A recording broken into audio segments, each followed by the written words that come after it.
நமக்கெல்லாம் என்ன ஞாபகம் இருக்கும் அப்படின்னு கேட்டீங்களா, ஏதாவது கொஞ்சமாவது மனசாட்சியோடு பேசுகிறா அப்படின்னு யாராவது வழக்கத்தில் சொல்கிறத நம்ம கேட்டோம்.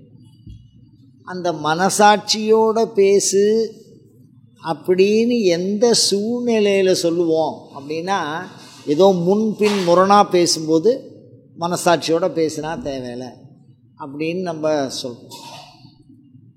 வள்ளுவர் மனசை பற்றி சொல்கிறாரு, மனத்தின் கண் மாசு இலன் ஆதல் அனைத்து அரண் ஆகு உல.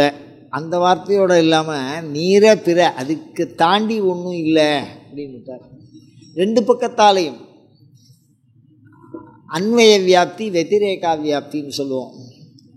உடன்பாட்டு முறையிலும் எதிர்பாட்டு முறையிலும் மனதை மீறிய அறம் ஒன்று இல்லை என்பதை மிக அழகாக சொல்லியிருக்கிறார். சரி, இந்த மனசப்தம் அப்படின்னா வேதாந்தத்தில் என்ன சொல்லியிருக்கா மனசப்தத்தை பற்றி அப்படின்னா, மனையேவ மனுஷியானாம் காரணம் பந்த மோக்ஷயா அப்படின்னு சொல்கிறார். மனையேவ மனுஷியானாம், மனிதர்கள் அப்படிங்கிற சொல்லே மனதை கொண்டவர்கள் அப்படின்னு அர்த்தம். மனுஷியானாம் அப்படின்னு, மனையேவ மனுஷியானாம், மனிதர்கள் தான் மனம், மனம்தான் மனிதன்.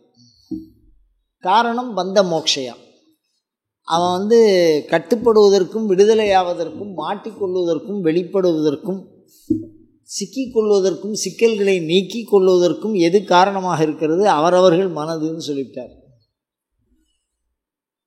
அப்படி ஒரு வார்த்தையை நம்ம சொல்கிறோம்.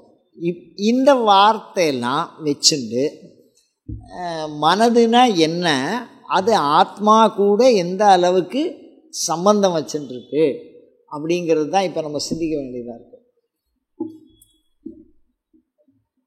இப்போது கண் அப்படின்னா பார்க்கும் கருவி, அப்படி தானே. காது அப்படின்னா கேட்கும் கருவி, கை பற்றும் கருவி, கர்மேந்திரியம் ஞானேந்திரியம்லாம் சொல்கிறோம். அது மாதிரி மனது ஏகாதச இந்திரியம்னு சொல்கிறது ஒரு சாஸ்திரம். ஏகாதசம்னா 10, கர்மேந்திரியம் ஞானேந்திரியம் ப்ளஸ் 1 மனதை சேர்த்து. இந்த கர்மேந்திரியமும் ஞானேந்திரியமும் மனது அப்படிங்கிற ஒரு இந்திரியம் இல்லைன்னா, சம்பந்தம் இல்லைன்னா இந்த 10மே இயங்காது. கர்மேந்திரியம் இயங்காது, ஞானேந்திரியமும் இயங்காது.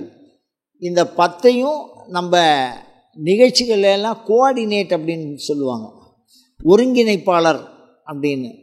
மெய்யையும் வாயையும் கண்ணையும் மூக்கையும் செவியையும் ஒன்றோடு ஒன்று இணைக்கின்ற கர்மேந்திரியத்தையும் ஞானேந்திரியத்தையும் ஒன்றாக இணைக்கிற ஒரு கருவி இல்லது ஒரு செயல்பாட்டை உடைய யாதொன்று உண்டோ அதற்கு மனம் என்று நாம் ஒருவாறு வரையறுத்து கொள்கிறோம். என்னது நம்ம வரையறுக்கிறோம். மனசு அப்படிங்கிறது இருக்குன்னு தெரியறது, ஆனால் அதுக்கு லட்சணமாக தனியாக வரையறுத்து சொல்லணும். கையெது கால் எதுன்னு மூக்கு எது வரைக்கும் அதுக்கு வியாப்தி இருக்குது, அது என்னென்ன வேலையை செய்கிறது அப்படின்னு மெடிக்கல் சயின்ஸ் தனியாக சொல்கிறான். நாட்டிய சாஸ்திரம் இந்த கை வரைக்கும் பண்ணினா முத்திரை, இது வரைக்கும் பண்ணினா அடவு, அதுக்கு மேலே பண்ணினா கரணம், அசைச்சா ஒன்று அசைக்கலைன்னா ஒன்றுங்கிறதெல்லாம் தனித்தனியாக சொல்கிறான். அது மாதிரி ஒவ்வொரு பார்ட்டாக பிரிக்கும்போது பகுப்பாய்வுன்னு சொல்லுவாங்க, அப்படி தானே. அப்படி பிரிக்கிற பொழுது மனது என்பதற்கு 5 வித இலக்கணங்கள் ஒன்றாக இருக்கிறது. அப்படின்னா முதல் வேலை என்ன அப்படின்னா, கர்மேந்திரியத்தையும் ஞானேந்திரியத்தையும் ஒருங்கிணைக்கின்ற வேலையை அது செய்கிறது. அதுதான் ஒரு வேலை, முதல் வேலை அது. ரெண்டாவது, மனது எதையும் நினைவலைகளாக மாற்றுகிற வல்லமை உடையது. மனது நினைவு அலைகளாக, நினைவு பதிவுகளாக. மனது என்ன வேலை பண்ணுதுன்னா ரிஜிஸ்டர் ஆஃபீஸ் வேலை பண்ணுது. இன்றைக்கு உள்ள நான் வேறு எந்த நோக்கத்திலையும் சொல்ல, தயவு பண்ணி மனதை மட்டும் நீங்கள் புரிந்து கொள்ள, உங்களுக்கு புரிய வைக்க நான் முயற்சி செய்து கொண்டிருக்கிறேன். மீண்டும் மீண்டும் உங்கள் பாதார விந்தங்களை வேண்டி வணங்கி கேட்டுக்கொள்கிறேன். அப்போ அந்த பதிவு அப்படிங்கிறது என்ன அப்படின்னு கேட்டிங்கன்னா, எந்த தேதியில் என்ன மாதிரி பண்ணியிருக்கோம், யார் கொடுத்துருக்கா, யார் வாங்கியிருக்கா அப்படிங்கிறதெல்லாம் ஒரு தகவலை அது பதிவு பண்ணி வச்சுட்டுருக்கு. அது எப்போ கேட்டாலும் என்ன கொடுக்கும். அந்த மாதிரி ஒரு பதிவகம். இப்போது அந்த பதிவகம்ங்கிறது எல்லாத்தையும் பேப்பராக வச்சுருக்கு. இப்போ எல்லாத்தையும் கம்ப்யூட்டரில் வச்சுருக்கான், பேஜாக வச்சுருக்கான், அவ்வளோதானே, பேப்பராக இருக்குது. அது மாதிரி மனது எந்த ஒன்றையும் நினைவாக பதிந்து கொள்ளும், நினைவாக மாற்றிடும்.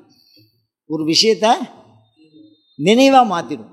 ஒரு தகவலை மை கொண்டு எழுத்து பதிவுகளாக சட்டங்களாக பதிவு செய்கிறார்கள். ஒரு தகவல், ஒரு நிகழ்ச்சி, ஒரு பேப்பரு, அன்றைக்கி இவன் அடிச்சுட்டான், அவன் வந்து வாழ்ந்தான், இவனுக்கு கல்யாணம், எந்த செய்தியாக இருக்கட்டும், அதை ஒரு பதிவாக பதிவு செய்கிறார்கள். எல்லாத்தையும் எழுத்தாக எப்படி மாற்றி ஒரு பேப்பரில் வைக்கிறோமோ அந்த மாதிரி நம்மளுடைய உடல் கருவிகளில் மனம் என்பது 5 இந்திரியங்கள் செய்ய, 5 இந்திரியம், ஞானேந்திரியம், கர்மேந்திரியம், இவைகளை இணைக்கும் வேலையோடு நினைவு அலைகளாக மாற்றும் வேலையை அது செய்து கொள்ளுகிறது. எங்கே இருந்தாலும் அது மாற்றி ஒரு ரெக்கார்டாக பதிவு பண்ணியிருக்கோம். ஒரு ஊருக்கு போனோம்னு வச்சுக்கோங்களேன், இந்த ஊருக்கு போயிட்டு வந்தோம்னு பதிவு பண்ணியிருக்கோம், பதிவு பண்ணி வச்சுக்கும். நினைவலைகளாக மாற்றும். மாற்றுவது வேறு, பதிவு செய்வது வேறு. அதை தேவையான நேரத்தில் மேலே கொண்டு வந்து தருவது வேறு. தேவையான நேரத்தில் தருவது வேறு. 3 வேறு. அது ரொம்ப நுணுக்கமாக இதை வந்து நம்ம ஆய்வு பண்ணணும், அப்படி தானே? அப்போ நினைவலைகளாக மாற்றும், பதிவுகளாக வைத்து கொள்ளும், தேவையான பொழுது மேலே அந்த தகவலை அது கொடுக்க வல்லது. அதே மாதிரி 5 புலன்களையும் ஒருமிக்க வல்லது, இணைந்து இயக்கக்கூடியது, அப்படி தானே? மனம் என்பது இறந்த பின்னும் இருப்பது. இதுதான் புரிஞ்சுக்கணும் நீங்கள். இந்த மனம் இறந்த பின்னும் இல்லைன்னா எந்த கான்செப்டும் செல்லாது, பாவ புண்ணிய கான்செப்டே செல்லாது. அப்புறம் பாவ புண்ணிய கான்செப்டே செல்லாது. அதே மாதிரி இப்போ இந்த 5 விஷயம் தெரிஞ்சிட்டோம், மனசை பற்றி 5 விஷயம் தெரிஞ்சிட்டோம், அப்படி தானே? அதே மாதிரி மனதிற்கு 5 உறுப்புகளாக இருக்கிறது. மனதுக்கு 5 உறுப்பு இருக்கு. இப்போ மனது தனியாக எடுத்துட்டோம். இப்போ மனிதனுடைய கை கால் எடுத்து தனியாக ஆய்வு பண்ணுறோம் அப்படின்னு சொன்னால் விரல்களை மட்டும் எடுக்கிறார்கள். 5 விரல், இந்த கையில் 5, அந்த கையில் 5. அந்த விரலுக்கு தனியாக பேர் வைக்கிறான். அப்போ கால் விரல், அதுக்கு தனியாக பேர் வைக்கிறான். அந்த விரல் எதற்கு பயன்படுகிறது? பிற பொருள்களை பற்றுவதற்கு பயன்படுகிறது அப்படின்னு அதை பற்றி தனியாக நம்ம ஒரு ஆய்வு பண்ணினா எப்படி இருக்கும்? அந்த மாதிரி 5 விரல்கள் சேர்ந்து, உள்ளங்கை பகுதி சேர்ந்து, புறங்கை பகுதி சேர்ந்து, மணிக்கட்டு வரை கை என்கின்ற ஒரு உறுப்பின் சிறு சிறு பகுதிகள். அதுலேயும் பாருங்கள், மடக்க முடியும். இந்த கையை மடக்கிறதுக்கு ஒரு சில விஷயங்கள் அதில் ஆண்டவன் கொடுத்துருக்கான், அப்படி தானே? அப்போ அதை பற்றி ஆய்வு தனியாக, அதுதான் ஆர்த்தோங்கிறவா தனியாக பண்ணுறான், அப்படி தானே? ஒன்று கண்ணு தனியாக சயின்ஸு, காது தனியாக சயின்ஸு. அந்த மாதிரி மனதை தனியாக பிரித்தால் அது 5 உறுப்புகளை கொண்டதாக இருக்கும். இது ஒரு கற்பனை. நீங்கள் பிரிச்சிங்களா? நீங்கள் ஓப்பன் ஹார்ட் சர்ஜரி பண்ணுற மாதிரி, டாக்டர் பண்ண மாதிரி பண்ணுறீங்களா அப்படின்லாம் நீங்கள் நம்ம கேட்போமே. கேட்டால் தானே அதை பற்றி கொஞ்சமாவது விசாரங்கிறது வரும். அதில் முதல்ல வர்றது என்னென்னா பிரதிஷ்டான்னு பேர். என்னது? பிரதிஷ்டா. பிரதிஷ்டானா என்ன அப்படின்னா, எந்த ஒன்றையும் நிலைநிறுத்தி கொள்ளும், மனசில் அழியாமல் ஒரு ரெக்கார்டாக மாற்றிக்கும். நினைவலைகளாக மாற்றுவது வேறு, நிலைநிறுத்தி கொள்ளுவது. பிரதிஷ்டானா என்ன பண்ணிக்கும்?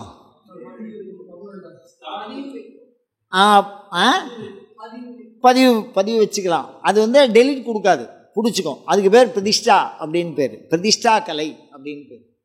அதே மாதிரி பார்த்தீங்கன்னா நிவிர்த்தி கலை அப்படின்னு 2வது கலை இருக்குது. அந்த கலை என்ன பண்ணும் அப்படின்னு கேட்டிங்கன்னா, மனது நாம் எதை மேலே கேட்கிறோமோ அதை தவிர வேறு எதையும் தராது. கம்ப்யூட்டரை விட அற்புதமாக வச்சுருக்கான் அந்த மனசை. நம்ம வந்து முதல்ல எலி பொறியை வச்சு உள்ளே போய்டுறோம். ஒரு ஆர்க்கு, ஒரு ஏரோ மார்க் தெரியறது, அதில் ஒரு சைட்டை தட்டுறோம், அதில் 4-5 விஷயம் வருது. அது உள்ளே நம்ம போகணும் அப்படின்னா அந்த பாட்டுக்குள்ளே போனால் அது உள்ளே இன்னும் தகவல் வருது, அந்த ஒரே ஸ்க்ரீனுக்குள்ளே வரா மாதிரி. அந்த மாதிரி அதே மாதிரி நீங்கள் இந்த இடத்துல மனசை புரிஞ்சுக்கணும். இப்போ எப்படி புரிஞ்சுக்கணும் அப்படின்னு சொன்னால், பிரதிஷ்டா கலைங்கிறது நிலைநிறுத்தி கொள்ளும். மனித வாழ்விற்கான ஆதாரமே மனம்தான். மனம் இல்லை என்று சொன்னால் மனிதன் இல்லை. புரியுதா? அந்த மாதிரி நிலை நிறுத்திடும். எல்லாத்தையுமே ரெக்கார்டோடு வச்சுருக்கோம். அதை எடுக்கக்கூடிய அதிகாரம் யமனுக்கும் சிவனுக்கும் உண்டு. என்னது அதிகாரம்? மனசில் என்ன இருக்குன்னு பிறந்ததுலேருந்து போனது வரைக்கும் எல்லாமே அதில் இருக்கும். அதில் ஒரு நம்மளால் எடுக்க முடியலன்னாலும் அவள் எடுத்துருவான். அந்த மாதிரி ஒரு விஷயம். இப்போ இதுக்கு அடுத்தது என்ன அப்படின்னா, நிலைநிறுத்தி கொள்வது. நிவிர்த்தி அப்படின்னா என்னன்னா, நாம் கேட்பதை தவிர மற்றவற்றை விலக்குவது. மனது என்ன பண்ணோன்னா, நம்ம எதை பற்றி சிந்திக்கிறோமோ அதை பற்றி மாத்திரம்தான் நம்ம எதில் செலுத்துகிறோமோ அதை பற்றி டார்கெட் பண்ணி போகும். அடுத்த டைரக்ஷனில் போகாது. போகக்கூடிய ஆற்றல் இருந்தும் நல்லா புரிஞ்சுக்கணும். அதனால தான் நிவிர்த்தின்னு சொல்கிறாங்க. இப்போ யாராவது அல்வாவை பற்றி யோசிச்சல? இப்போ இதுக்கு முன்னாடி இல்லையோ இப்போ யோசிக்கலை. அந்த தகவல் நம்ம மனது எடுத்து வெளியில் கொடுக்கல. ஆனால் இப்போ இந்த வார்த்தையை கேட்ட உடனே என்ன ஞாபகம் வந்துடுது? சம்பந்தம் வந்துடும், அவன் வந்துடும், ஞாபகம் வந்துடும். அப்போ அது எடுத்து கொடுக்கல. சைவ சித்தாந்த கிளாஸில் அல்வா எதுக்கு? நிவர்த்தி மற்ற விஷயம். சைவ சித்தாந்தத்தினுடைய பகுதியை பற்றி சிந்தித்துக் கொள்ளுகிறோம், மனதை பற்றி சிந்தித்துக் கொள்ளுகிறோம். அதனால் அல்வாவை பற்றி சிந்திக்கணுங்கிற அவசியம் கிடையாது. எந்த ரோல் ஓடின்னு இருக்கோ அட்மாஸ்பியருக்கு தகுந்த மாதிரி அது அழகாக மேலே ரெக்கார்டை என்ன கொடுக்கும்?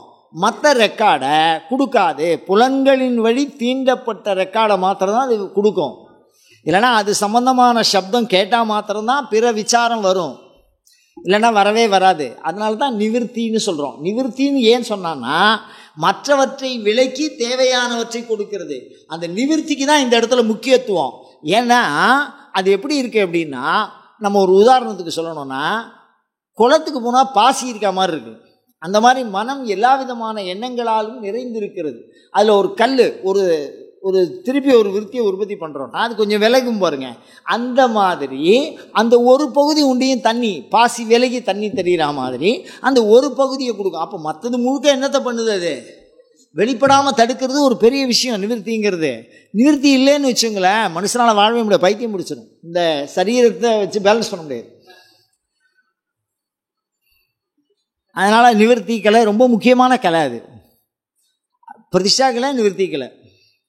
அதுக்கப்புறம் வித்யா கலை அப்படின்னு ஒன்று இருக்குது. இந்த வித்யா கலை அப்படிங்கிறதுக்கு கட்டுப்பட்டது தான் புத்தி, மனம், சித்தம், அகங்காரம். இது எல்லாமே இந்த வித்யா கலை கட்டுப்பட்டது. அதோட அட்மின் அதுக்குள்ளே நடக்கிறது. எதுக்குள்ள? இந்த மனசுக்குள்ள. அதை அப்படியே பார்ட்டாக பிரிச்சுருக்காங்க. அவ்வளோ அழகாக சொல்லுது பிற சித்தாந்தங்கள்லாம்.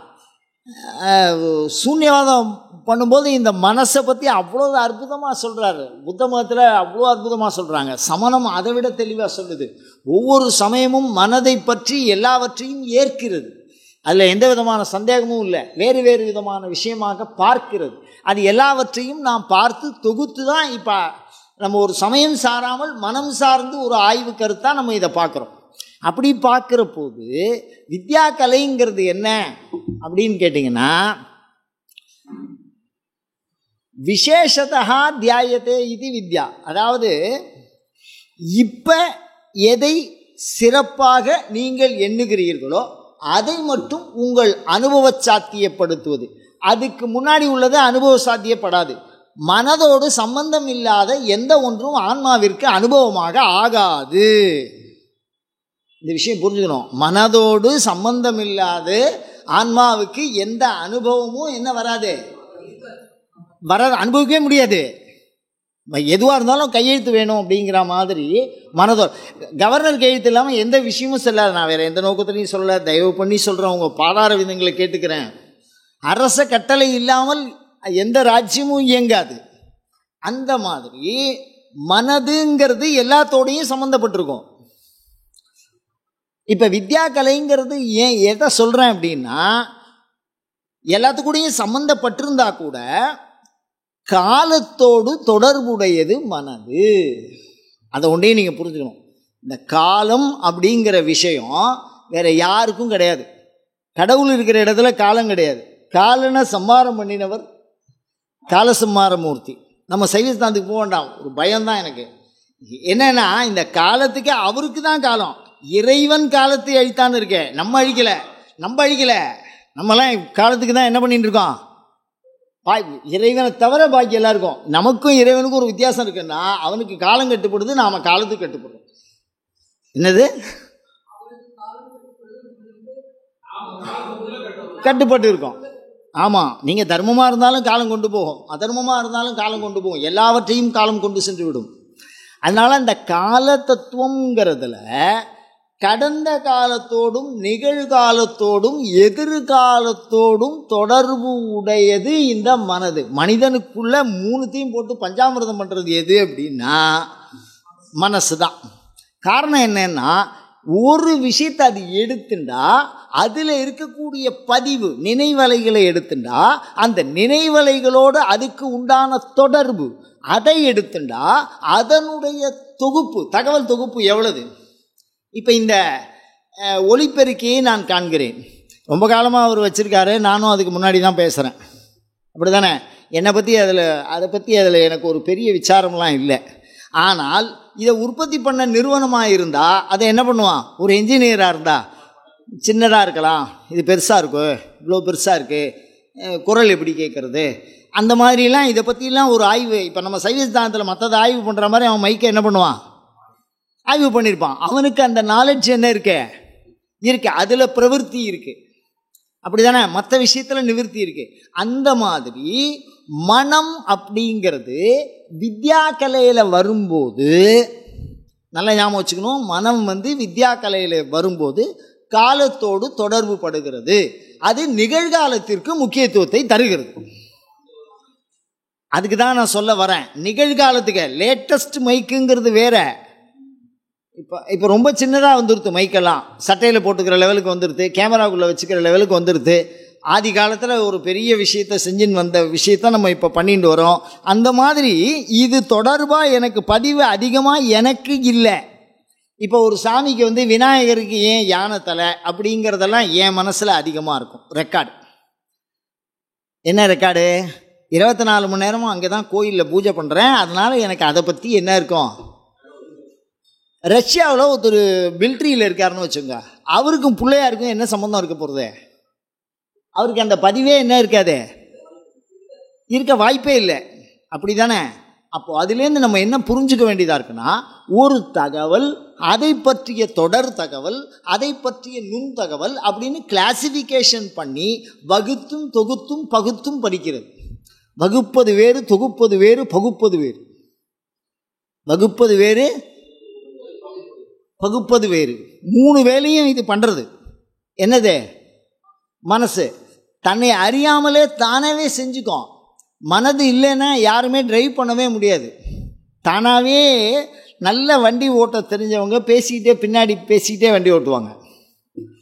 அந்த பிரேக்கு தானாகவே, பள்ளம், சிக்னல், அந்த விஷயம் அப்படியே தானாகவே நடக்கும் ஆட்டோமேட்டிக்காக. அப்போ காரணம் என்னென்னா, இந்த உடம்பு முழுக்க அது என்ன பண்ணியிருக்கேன், பதிவு பண்ணியிருக்கேன். அந்த அனுபவம், அதில் சில பேருக்கு அனுபவம், ஒவ்வொரு விஷயத்தில் ஒவ்வொருத்தருக்கு அனுபவம். அப்போ வைசேஷிக தியானம்ங்கிறது என்ன அப்படின்னா, புத்தி பிரகாசத்தை உண்டு பண்ணுறதே இந்த வித்யாக்கலை தான். பிரத்யேகமாக புத்தி பிரகாசத்தை உண்டு பண்ணுறது இந்த வித்யாக்கலை. இந்த புத்தி பிரகாசங்கிறது என்ன அப்படின்னு கேட்டால், சில பேர் டாக்டர், சில பேர் இன்ஜினியர், சில பேர் சித்தாந்தி, சில பேர் வேதாந்தி, சில பேர் கலை, அது மாதிரி எதில் இருக்கானோ அதில் அது சம்பந்தமான ஒரு விஷயத்தை மிகுதி பண்ணி கொடுத்துக்கிட்டே இருக்கும். அது புரியுதா உங்களுக்கு? சித்தாந்திகளை போய் கப்பல் எப்படி ரிப்பேர் பண்ணுறதுன்னு கேட்டால் தெரியாது, அப்படி தானே. அப்போ வைசேஷிக தியானம்ங்கிறது என்னன்னா, நீங்கள் எதில் அதிகமாக பிரவருத்தி ஆகிருக்கீங்களோ அதில் அது சம்பந்தமான பதிவு எவ்வளவு காலம். சர்வீஸ் வேறு இருக்குது. இப்போ 3 வயசு பையன் சொல்கிறான் என் சர்வீஸுக்கு, 30 வயசு பையன் சொல்கிறான் என் சர்வீஸுக்கு, 90 வயசு கிழவன் சொல்கிறான் என் சர்வீஸுக்குன்னு. இப்போ யாருக்கு அதிகம்? 90க்கு. அப்போ அந்த பதிவு அதிகமாகிட்டே இருக்குது. அப்போ அது சம்பந்தமான தகவல் அதிகமாக இருக்கும். அதில் அவள் சொல்கிறத எடுத்துக்கலாம். அதனால தான் ஆப்த வாக்கியம் ஆகமம்னு சொல்லுவாள். ஆப்த வாக்கியம்னா என்ன, அடைஞ்சவன் சொல்லணும். என்ன ஏதோ போகிற வழியில் இந்த வழியில் டி நகர் எப்படிப்பா போகணும், ரைட்டில் திரும்ப ஒரே வார்த்தை போகும்போதே சொல்லிட்டு போயிடுவான். நானும் அதை ஃபாலோ பண்ணுவேன், டி நகர் வந்துடும், அது வேறு விஷயம். ஆனால் அனுபவம் வந்தவன் சொல்கிறத நம்ம என்ன கேட்கணும், அடைந்தவன் சொல்லுவது. ஆப்த வாக்கியம். அப்போ விசேஷதா தியாயத்தே இது வித்யா அப்படின்னா என்ன அர்த்தம்னா, ஒவ்வொரு மனிதனுக்கும் யாதொரு துறையில் மிகச் சிறப்பான ஞானம் இருக்கிறதோ, பதிவு இருக்கிறதோ, அதை பற்றிய தெளிவைத்தான் வித்யா கலை என்று சொல்லுகிறது. அவனை தான் வச்சு கிளாசிஃபிகேஷன். இதுதான் மனிதனுக்கு மனிதன் வேறுபடுகிறது. வித்யா கலை இல்லைன்னா எந்த மனிதனுக்கும் எந்த வேறுபாடுமே இல்லை. எல்லா பயிலும் ஒரே மாதிரியே சிந்திச்சிருப்பான். ஞாபகம் வச்சுங்க. கையில் இருக்கக்கூடிய கைரேகை மாதிரி ஒரு ஆளுக்கு இருக்கிறது இன்னொரு கிடையாது. வித்யா கலைக்கு இல்லை. அது மாத்திரம் நீங்கள் முடிவு பண்ணி புரியுறதா? இப்போ வித்யா கலைன்னா என்னன்னு புரியுறதா? நான் சும்மா அப்படியே தொட்டு காட்டுறேன். எல்லா சாஸ்திரத்தையும் படித்ததை கொஞ்சம் போட்டு பஞ்சாமிர்தம் பண்ணுறோம். நம்ம புரிய வைக்கிறதுக்கு முயற்சி பண்ணுறோம், சிந்திக்கிறோம், அவ்வளோதான். பிரதிஷ்டா கலை, வித்யா கலை, நிவர்த்தி கலை. அடுத்தது சாந்தி கலை அப்படின்னு ஒரு கலை இருக்கு. இந்த சாந்தி கலை அப்படிங்கிறது என்ன அப்படின்னு கேட்டிங்கன்னா, மனது சந்தேகமாக ஒரு சில விஷயத்தை போட்டு வைக்கும். மனது உறுதியாக ஒரு சில விஷயத்தை சொல்லி வைக்கும். இந்த உறுதியாக எது நம்ம அனுபவத்தோடு சம்மந்தப்பட்டிருக்கோ அதுதான் புத்தி தத்துவத்துக்கு சம்மந்தப்பட்டது. அந்த புத்தி தத்துவம் இல்லை அப்படின்னா இந்த பாடி இயங்காது. மனதோட இந்த பாடிக்கு சம்மந்தம் வராது. நான் சொல்கிற விஷயம் சாந்தி கலை இல்லைன்னா நல்ல நுட்பமான விஷயம், எனக்கு விளக்க தெரியல, அதுதான் உண்மை. இந்த பாடிக்கும் இந்த மனதுக்கும் ஒரு சம்பந்தம் வரணும். இப்போ ஒரு காட்சியை நான் பார்க்கிறேன், ஒரு சின்ன காட்சி. ஒரு ரோட்டில் ஒரு நாய் போகிறதுன்னு வச்சு, சும்மா ஒரு நாய் போகிறது. அந்த நாயை நான் காண்கிறேன். இது நாய் அப்படின்னு என் மனசில் ஏற்கனவே என்ன பதிவாக இருக்கணும். எனக்கு நாய் வளர்க்குறது ரொம்ப பிடிக்கும்னு வச்சுங்க. ஆஹா, நல்ல நாயாக இருக்கே, ஆற்றுக்கு எடுத்துன்னு போகலாமா அப்படின்னு தோணும். அப்படி தானே? அந்த நாயில் விருப்பம் உடையவங்க.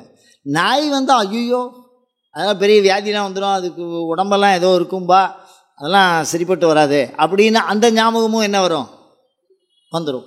அப்போ நாயை பற்றிய விஷயம் சாந்தி கலையில் நம்ம என்ன பதிவு பண்ணியிருக்கோமோ, நம்ம நாய் கடித்த அனுபவம் ஒருத்தருக்கு இருக்குன்னு வச்சுங்க, காதை தூரம் போவான் அவன். அப்படி தானே? நாய் வச்சு வியாபாரம் பண்ணுறோன்னு வச்சுக்கோ, நல்ல டாக்காக இருக்கே, வலைலாம் வாங்கிக்கலாமே, ட்ரைனிங் கொடுத்து பெரிய விஷயமா ஆக்கலாமே. அப்போ அவனுடைய விஷயம் பார்த்திங்கன்னா வேறு வேறு வேறு வேறு வேறும் 360 கோணத்தில் நம்ம அதை என்ன பண்ணுவோம், பார்ப்போம். அதில் பார்த்து எது எந்த ஒரு புத்தி பிரகாசமானது அனுபவத்தில் மாறாமல் இருக்கோ, அதில் நாயை பற்றி சமஸ்த ஜீவனுக்கும் ஒரே மாதிரி இருக்கோ, அதுதான் சாந்தி கலை. இதுதான் ஒற்றுமை. வேற்றுமைப்படுத்துவது வித்யா கலை, ஒற்றுமைப்படுத்துவது சாந்தி கலை. நெருப்பை தொட்டா சுடும், எல்லாருக்கும் அது ஒரே அனுபவம். குழந்தை தொட்டாலும் சரி, முதியவர் தொட்டாலும் சரி, இளைஞர் தொட்டாலும் சரி, எப்படி எப்படியோ தொட்டாலும் என்னது, அந்த சுடுதல்ங்கிற உணர்வு சமாகாரமாக இருக்கு. சமாகாரம்னா என்ன? அனைத்து உயிர்களுக்கும் ஒரே மாதிரி இருக்கு. ஆனால் குழந்தை தன்னுடைய தாயாரை தொடும்போது வேற மாதிரி இருக்கும். மற்றவங்க தூக்கினா வராது. அதுக்கு அந்த வேறுபாடு என்ன தெரியும். அப்போ தனித்தனி அனுபவமும் இருக்கு, பொது அனுபவமும் இருக்கு. அப்போ சாந்தி கலைங்கிற வித்யா கலைங்கிறது தனித்தனி இண்டிவிஜுவலை காமிக்கும், சாந்திங்கிறது ஒரு இனப்பொதுவை காண்பிக்கும். இனப்பொதுன்னா என்ன? காமனாக இருக்குது, எல்லாருக்கும் இருக்கக்கூடிய வயிறு பசி எல்லாருக்கும் ஒரே மாதிரி இருக்கும் தானே? தூக்கம் இதுதானே? மலை ஜல அவஸ்தை, இந்த மாதிரி சூழ்நிலைகளை கண்ட்ரோலில் வச்சுருக்கிறது தான் இந்த சாந்தி கலை. எவ்வளோ பெரிய ஞானியாக இருந்தாலும் தூக்கம் வரும், எவ்வளோ பெரிய யாராக இருந்தாலும் மலை ஜல அவஸ்தை, மரணம், ஜனனம், இதெல்லாம் என்ன வந்துடும், பொது. அந்த பொதுப்பாட்டு சிந்தனையை தான் சாந்தி கலா வைத்து கொண்டிருக்கும். அது பற்றின பொதுவான சிந்தனைகளை அது பெற்றிருக்கும். உங்களுடைய வைசேஷிக தர்மம் வித்யா கலையில் இருக்குது, சாமானிய தர்மம் சாந்தி கலையில் இருக்குது. இப்போ சாந்தி அதீத கலை அப்படின்னு ஒன்றை பற்றி சொல்லியிருக்கா. அதை பற்றி நான் எந்த தகவலும் உங்களுக்கு சொல்ல போகிறதில்ல. ஏன்னு கேட்டால் அது நடைமுறையில் இப்போ சாத்தியத்தில் இல்லை. அது சில பேருக்கு இருக்கக்கூடிய ஒரு அமானுஷ்யமான சக்தி, அதெல்லாம் சாந்தியாதீத கலையில் இருக்குது. போன பிறவியை நான் பார்த்தேங்கிறார். புத்தருக்கு இருக்குது, ஞானசம்பந்தருக்கு இருக்குது, அப்பருக்கு இருக்குது, மாணிக்கவாசகர் இருக்குது. அந்த மாதிரி அவன் இருந்தாங்கிறதுக்கு பிரமாணம் இருக்குது, அவன் எழுதின பாட்டு இருக்குது. இதெல்லாம் வச்சு இப்படி ஒருத்தர் கண்டுபிடிச்சிருக்க முடியுமான்னு நம்ம சொல்கிறோம். ஆனால் ஒரு சாமானியர்களுக்கு இல்லாமல், பொதுத்தன்மை இல்லாமல், சிறப்பு பன்மை காரண காரியம் தொடர்பினால் அமையாமல் விசேஷமாக இருக்கக்கூடிய பண்பு சாந்தியதீத கலையில் இருக்குது எல்லாருக்குமே. இந்த சாந்தியதீத கலைக்கிட்ட யாரும் போகிறதே கிடையாது, அதை வெளிப்படுத்துறதும் கிடையாது, அந்த அளவுக்கு யாரும் அதை பற்றி சிந்திக்கிறதும் கிடையாது. இந்த சாந்தியதீத கலைங்கிறது மனதோடு சம்மந்தப்பட்டது.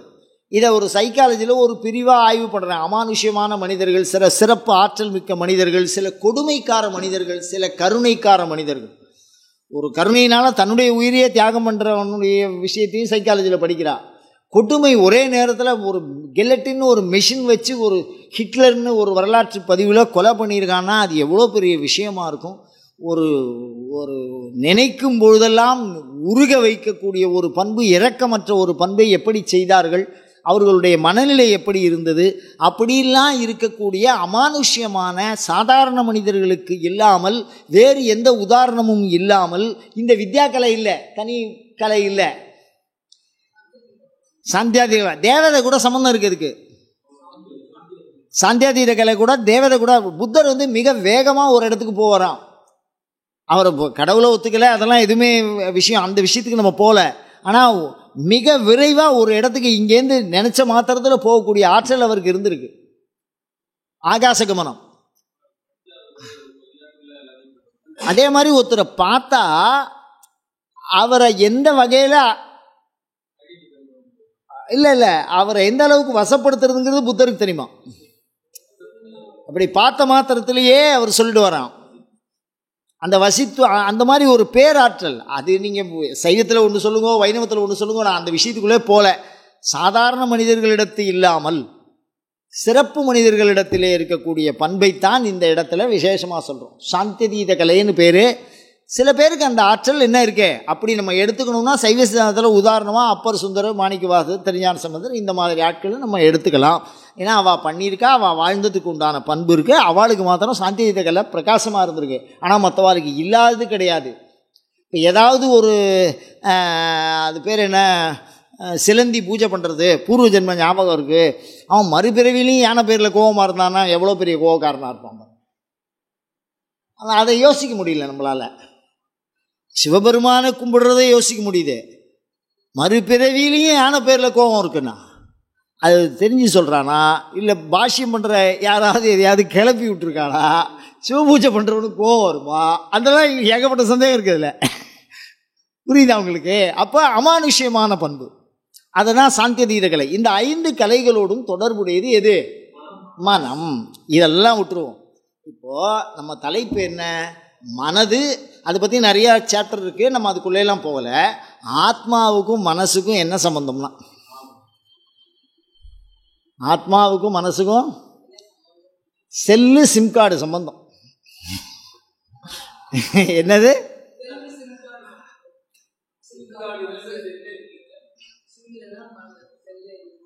அது மாதிரி ஒரு சம்பந்தம். அதுக்கப்புறம் 2வது சம்பந்தம் என்ன அப்படின்னா, அது இதை பின்னாடி வச்சுன்னு போயிட்டே இருக்கும், இதை விட்டுறாது. அது ஒவ்வொரு ஆன்மாவுக்கும் நியதமாக மனது இருக்குன்னு சொல்கிறா. எந்த இப்போ நான் இருக்கேன், என்னுடைய ஆன்மா எப்போ தோன்றியதுன்னு எனக்கு தெரியாது. என்னுடைய சரீரம் தோன்றியது வேணால் நீங்கள் டேட்டா பர்த்தை ஞாபகம் வச்சுக்கலாம், ஏதாவது ஹாஸ்பிட்டலில் வச்சு கண்டுபிடிச்சிடலான்னு வச்சுங்களேன். அந்த ஆன்மா தோன்றிய நாளிலிருந்து என் மனம் என் உடன் இருக்கிறது. இந்த மனஸ்தத்துவத்தை தான் சைவ சித்தாந்தம் வாகனம் என்று சொல்லுகிறது. ஒரு பார்ட்டு. உடனே நான் சைவ சித்தாந்தத்துக்குள்ளே போகலை, திருப்பியும் சொல்கிறேன். மனஸ் அப்படிங்கிற விஷயம் உடனாய் இருக்கின்ற ஒன்று. மனசுங்கிறது என்னது? உடனே. அது இல்லாமல் இது இருக்காது. ஒரு லைன் போகிறது அப்படின்னா மின்சார சாதனம் இல்லாமல் மின்சாரம் இருக்காது. மின்சார சாதனத்தோடு தொடர்பு தான் மின்சாரத்துக்கு என்ன பிரயோஜனம்? கடத்த முடியும். அந்த மாதிரி ஒயர் இல்லாமல் மின்சாரத்தை என்ன பண்ண முடியாது?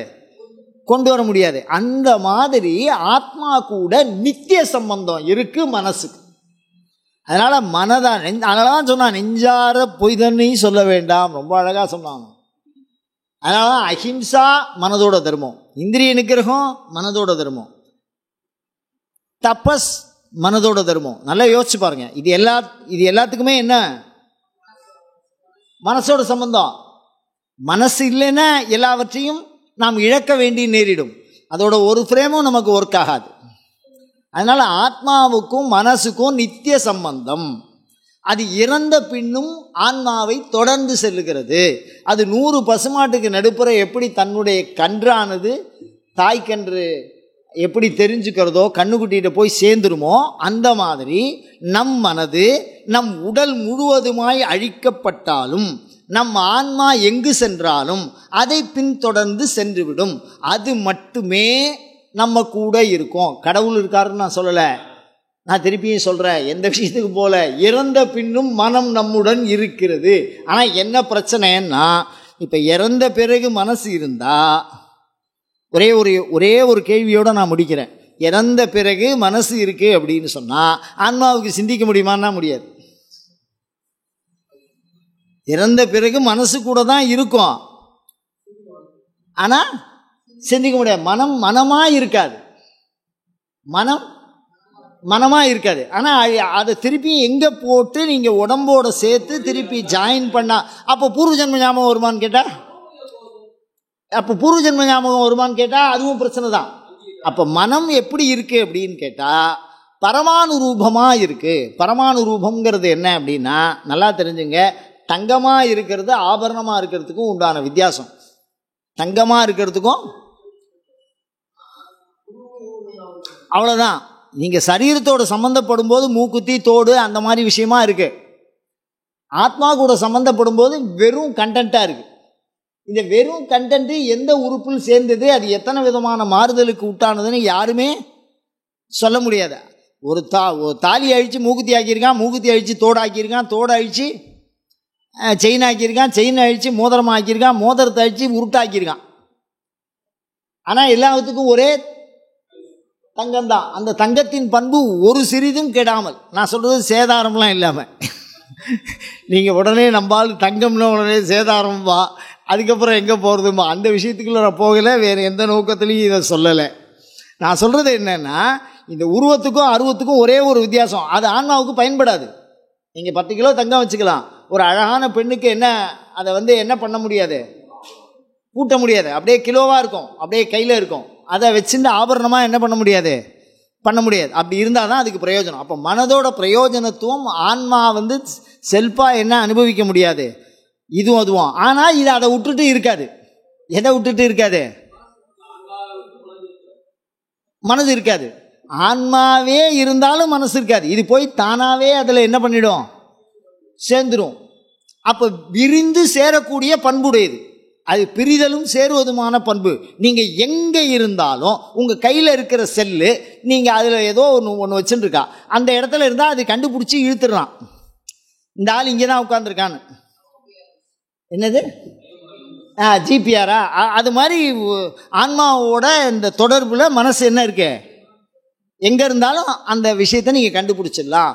ஆனால் அது வரணும்னு சொன்னால் திருப்பி கூடு வேணும். இந்த உடம்போட மனதோட ஸ்தூல தர்மம் மனதுக்கு ரொம்ப முக்கியம். ஸ்தூல தர்மம் இல்லாமல் ஆத்ம தர்மம் கிடையாது. அதனால் மனம் ஆத்மா நித்திய சம்பந்தம் உடையதாக இருக்கிறது என்பதாக அறிந்து கொள்வோம். அயம் தர்மஹா உத்தரோத்தராபிவிருத்திரஸ்து. அடுத்த வார சிந்தனையாக சரீர ஆத்ம சம்பந்தம். சரீரத்துக்கும் ஆத்மாவுக்கும் என்ன சம்பந்தம்? மனசு ஆத்ம சம்பந்தம் வேறு.